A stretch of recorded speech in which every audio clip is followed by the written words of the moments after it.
Hey, welcome back again. This is Dami. Today I want to go over a song that I produced and mixed, but this is just to guide you through mixing process. But more than a mixing process is your thought process. So it's going to be a deconstruction of what I did and why I did the things that I did in the mix. So join me in Pro Tools. All right, see you. One thing to note is there isn't any vocal tracks in it. It's plainly music, and this was all programmed music. But yeah, I'm going to play the song so you can just listen, and then I'm gonna dive into the mix.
Alright, that's basically the mix and the production. You've heard the song. Let's just go in one after the other to see how I approach mixing. So when I mix, I start everything from the mix bus. Everything from the mix bus most times, because I like to get like a general sound before I fully venture into individual tracks. So let's start from there. So this part is going to be the mix bus processing. So first is I'm adding the virtual mix bus. I love this stuff by Slate. It's always a go-to on maybe all of my buses. It just has a sound. You can push it really hard even when you're hitting the red right there, hitting the red. But yes, sounds good. Well, what it's doing is it's basically gluing. And I mean glue, it's gluing your track. So let's hear what that is doing. I'm just going to loop a section here.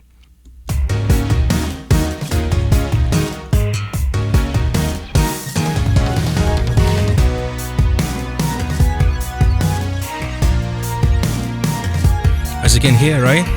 As you can hear, I'm pretty slamming, and I'm gonna bypass it so you can hear what it's doing.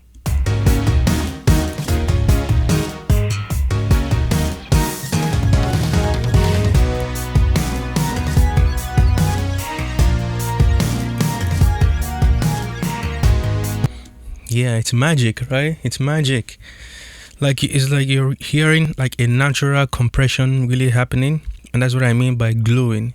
And so most times it tucks everything in, right? You might lose some stereo stuff, but at this stage we're fine. So yeah, it's pretty awesome. So the next I seem to be using on here is directly I'm using a tape emulation plugin here by T-Rex, IK Multimedia. You all know them. So I have it set to the tape. One thing I'm always careful about is I try not to go to this red zone at all drive, because if it begins to enter in there, you can start hearing distortion. So I try to not go in there at all. But the plugin as well too, when it comes to your gain structure, isn't maybe it's what I'm pushing inside, but most times you see it's set to 0 right now. But then if I play this, the volume might be reaching -3 area here, so it doesn't give you room to adjust your input like that. Okay, anyways, let me play this. I'm also just quick note here, the oversampling is set to 1x. The more you increase it, truly the better it sounds. So I do that a lot, 2x or 4x. Okay, so let me play this and bypass it so you can hear what it's doing.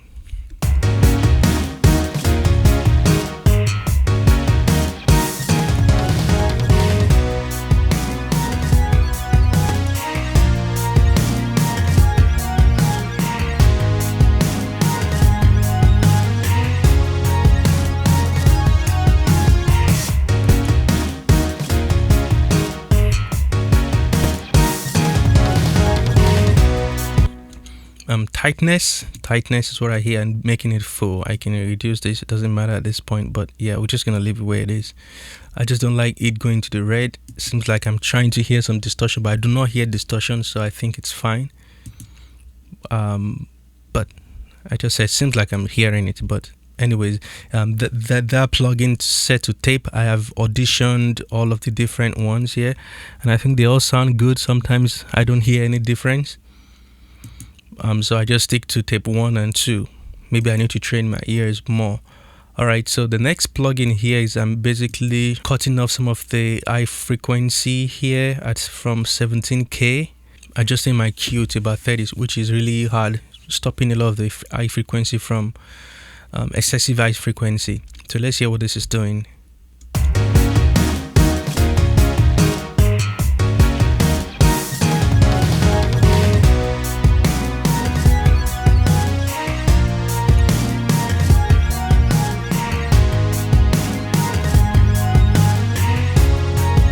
So you kind of hear, especially when the synth comes, you hear the mix collapse when this was engaged.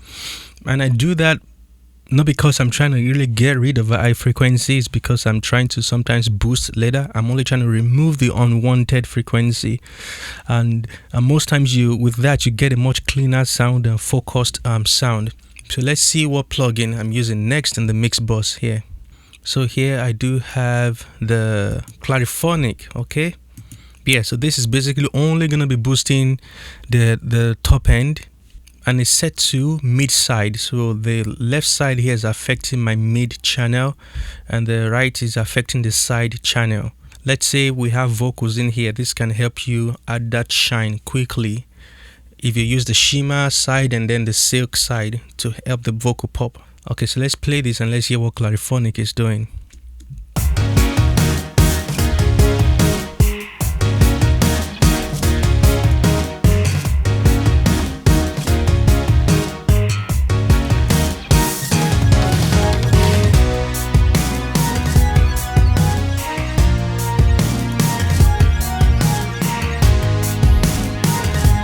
That's drastic, you know. Clariphonic said, "Muddiness, I don't want you. Get away, and that's exactly what it's doing.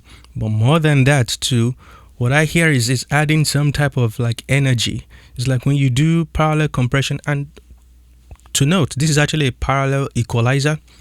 I don't know all of the stuff going underneath the hood right there, so I'm not the best to explain to you what parallel equalizer is.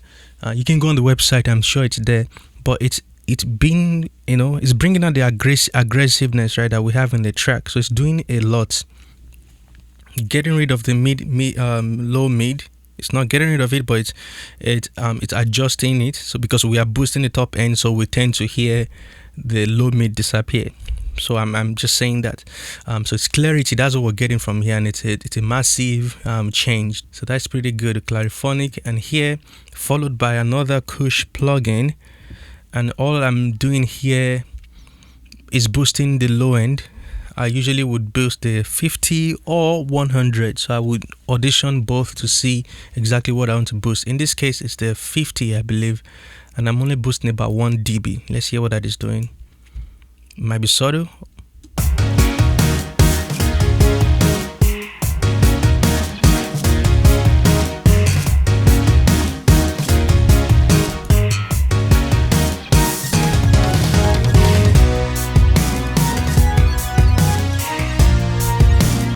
Hope I didn't stop that too quick. I was going in and out, also closing my eyes to know if I can hear the difference and which one do I prefer. Of course, I can hear the slight volume change, and that's because we're boosting only 1 dB. The low end got fuller. That's what I can hear. And just a side note too, that's the way I believe I will encourage you to practice. I did that a lot, even though I still do it up until now, because you know you never get there. You're always learning. I bypass plugins, EQ sometimes, EQ or compression, and I close my eyes and I press the bypass multiple times, so I don't know which one, because why would I try to deceive myself, right? So and I audition, which one do I prefer? Which one do I prefer? Which one sounds good? Which one sounds more open, if that's what I'm going for? Why should I leave this on?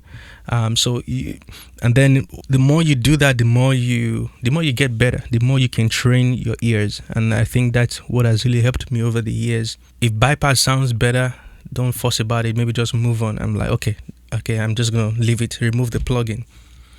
All right, so the next one here is the V3. This is my number one mastering plugin, and doesn't seem like I'm doing any EQing job here at all. I think the only thing I'm doing here is mono maker right here. So everything below 157, I'm making it mono. So let's hear what that is doing. So you might hear a lot of the energy, low end energy shift to the center of the mix. Let me put it on and then I'll bypass it on and off.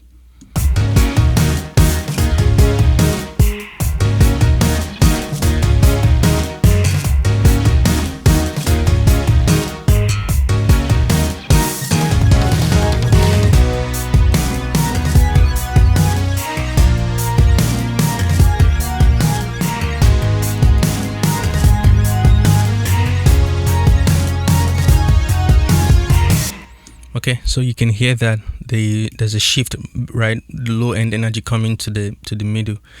All right, so last but not the least, I have the SSL here. All right, so the release is set to auto, fastest at the slowest attack. 2-to-1, and then slightly makeup gain. I'm also making sure, using the sidechain high pass filter here, that nothing below 110 is getting compressed by the compressor. And then I'm only using about 85% dry and wet, the mix knob. So let's just hear it engage and bypassed.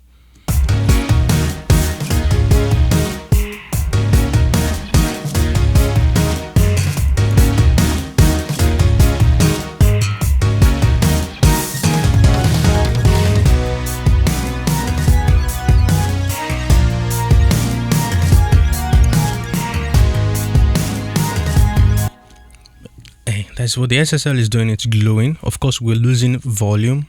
So I hope you can hear that. But when everything sounds open, really open. But when we start compressing, and I'm only using 85%, right, not fully 100%, I can hear the glue.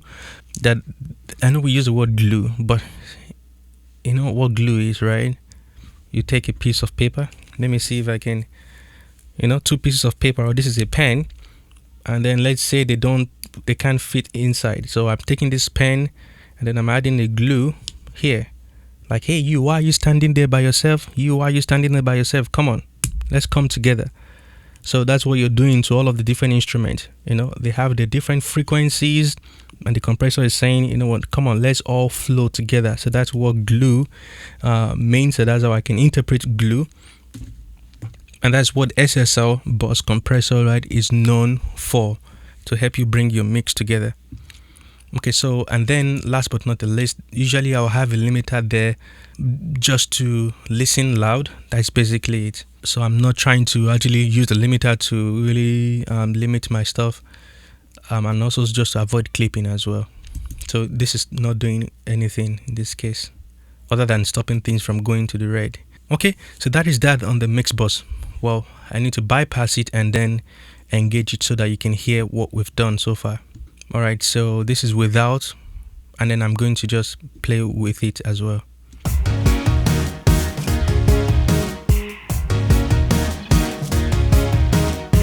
I'll bring it in now.